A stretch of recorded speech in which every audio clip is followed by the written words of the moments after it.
I'd like to welcome you to a game analysis on Hearthstone, Heroes of Warcraft.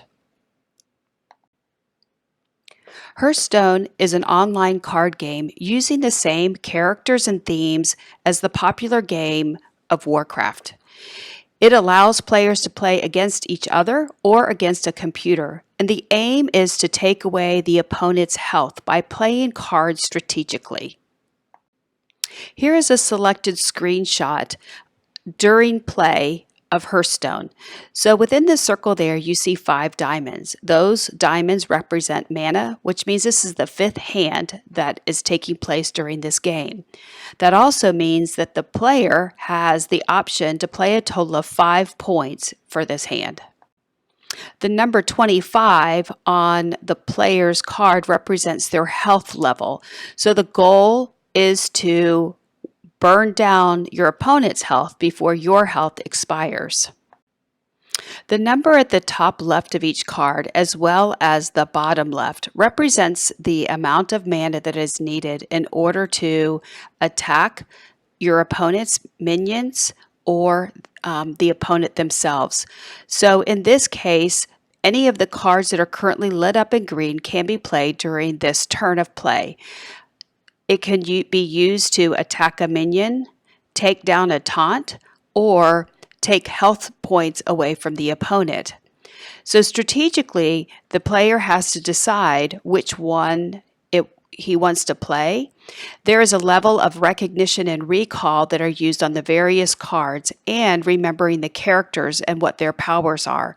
This enables the player to have a lot of autonomy while they're playing the game. Also, players can make an analysis of the cards and evaluate which cards to use.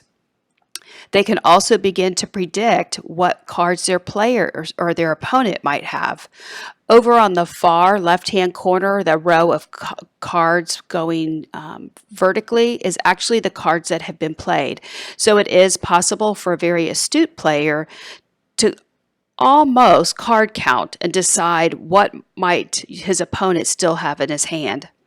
During each play of turn, the players will engage in problem solving and critical thinking. They also will take part in risk taking as they choose their cards.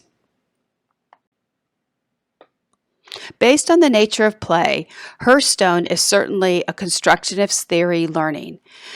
According to Stapleton and Stefanak, the constructive learning theory is an active social process where knowledge is constructed through the exploration of their world and based on prior knowledge. Jerome Bruner helped formulate the learning theory with cognitive constructivism.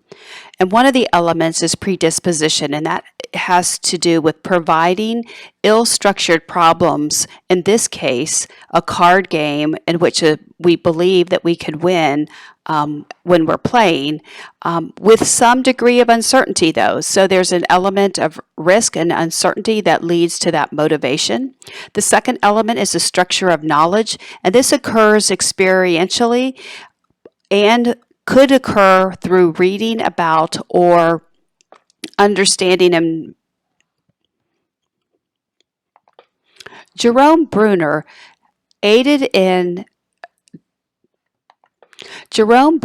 with his work on cognitive constructivism, helped to formulate a theory for learning. And one of the first elements is a predisposition, which is providing an ill-structured problem in which there is some uncertainty as to the result. In this case, it is whether or not the player has the opportunity to beat his opponent in the online card game of Hearthstone. The second is the structure of knowledge, and this can occur within the game either experientially, as the player just begins to learn through trial and error as to when they can play a card or the result of playing cards, and or by reading through and studying the rules of the game and the various cards and their characters' abilities. The third element is optimal sequence of material. And this can occur when the student or player is mastered a material and then can use that knowledge in order to sort and organize for future problem solving. So in this case, the more a player understands the card game rules and the elements within each card that can be played, they then can begin to organize that and problem solve and strategize so that they have a greater opportunity for winning. And the last one is reinforcement. And this reinforcement can come either internally or externally through rewards and feedback. And sometimes within the game, this is given through verbal comments that the opponent might make. It might be the awarding of signs or points and levels at the end of play, so that provides the learner, the player, the opportunity and motivation to continue to play the game, and each time the result might be slightly different. Within the card game Hearthstone, there are several elements of the constructivist learning theory that are evident, and the first one is choice. There are several ways throughout the game that the player has choices, and their choices have consequences. The second part is scaffolding.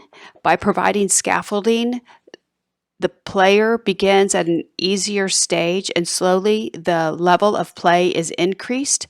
Part of this happens with new cards being added to the deck over time, as well as challenges being presented to the players, both to play within a group setting and other players.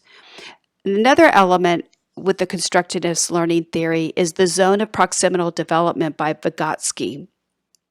And it provides just the right amount of challenge without the player feeling overwhelmed. So let's take a look at these within the game of play. So when a card deck is first dealt and the player receives 3 cards to start a new round, they have the option of either keeping the cards that are dealt with to them or trading out those cards. So since the very first level of play, you have only 1 mana, having cards of this nature with a 4 and 2 3s will not allow you to play that very first hand. So a player can opt out of those high cards to start out with. Here is another example where with 5 mana, there are a number of different options that a player gets to select. But there's also repeatability in regards to the types of cards that are played and the powers that those characters have. And over time, the player will begin to learn and memorize those and begin to use them strategically. And as far as understanding the zone of proximal development, when a player chooses to play another opponent, then they are matched up with what's considered a worthy opponent, which is somebody who has a similar skill level as the current player themselves. In this way, the feeling of confidence and competence is increased as the player has the chance and feeling that they may win.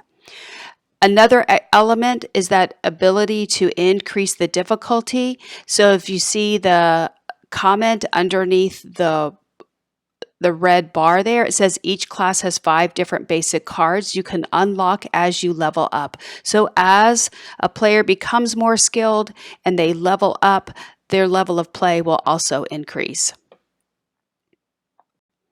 Now, within the motivational characteristics, the ARC's model of motivation and self-determination theory are both evident. Within the ARC's model, first element is attention. So if I'm a previous gamer with Blizzard and I'm familiar with the Warcraft characters, then certainly right away my attention has been grabbed. But perhaps you've never played Warcraft before, which I hadn't. When I first opened up Hearthstone, there was an animated video that looked very Disney-like and engaging, and it certainly brought me in, a non-gamer, wanting to play for the very first time. The other element of ARCs is relevance to the player. With Hearthstone, it would interest those who have a desire to play a strategy-based game. It also has an appeal for the Warcraft fans who have been around for a while. And Because it levels up at a slow rate, a player begins to feel confident, which is the third element of the ARCS model. They begin to feel like they have a chance of winning. As the game progresses to more difficulty, the new cards are added and skills have to be improved. There's also confidence as they play against other players that have similar ability. And then there's a level of satisfaction that takes place, and this allows the players to feel good about their accomplishments. This can come through intrinsic or external means. Within the game, there are celebratory sounds, bonus points, and even congratulatory statements that are made for playing well. For those who need external motivation, there is the ability to play competitively and even be ranked among other players. Within the theory of self-determination, again, there's that evidence of competence where there's a degree of control or skill as the player progresses through the game, and also a high level of autonomy. So the player has numerous opportunities to make choices, and the ability to make those choices increases their motivation and desire to play. And lastly, there is a relatedness that takes place within Hearthstone. So while Hearthstone does not have a chat box within the game of play, players can connect with their friends. They can also befriend those that they have encountered before in a random selection battle. And there are actually real life gatherings of other Hearthstone players. So there is certainly a sense of community and social interaction within Hearthstone.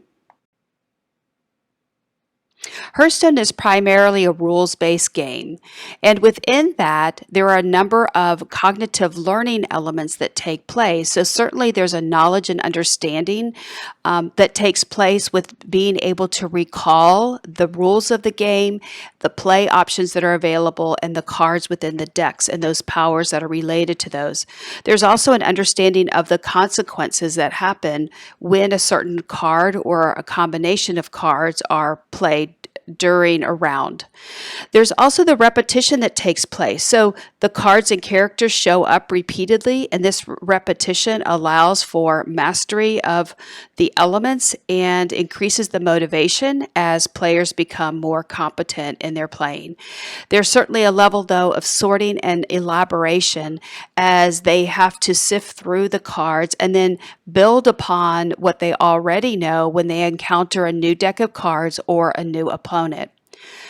Then within the higher order thinking skills and what learning is taking place, certainly there is a good bit of application, analysis, and evaluation. So within each round, the player has to determine strategically what are going to be the best options in order for them to have the greatest advantage over their opponent. They have to weigh out the risk over the benefits. So certainly at times when you leave yourself open by using one of your minions to attack your opponent, then you're hoping that in the next round of play, as you're trying to think like your opponent, that maybe they don't have the card and that then you will have your second chance to come around and defeat them. So here again is just a visual representation of the elements I just spoke of. So there are the rules that are associated with the game and knowing how much mana you have in order to know which cards you have the ability to play. There's the knowledge and understanding that comes with each card and their powers and what they can do to your opponent and their minions. And there also is the evaluation and analysis of the order and sequence of which cards might be played and which ones strategically will give you the best opportunity to win. So now let's put it all together. So the next slide is actually a shortened video recording of a turn that I had playing and trying to just think through as I've learned the game how to best battle my opponent. You'll see the elements of motivation. You'll be able to hear the sounds that are given to increase the player's desire to play. There's actually even a little bit of taunting that takes place to just build that competitive spirit, because certainly within any game, there's an emotional connection and there's that desire to win and beat your opponent. So take a look.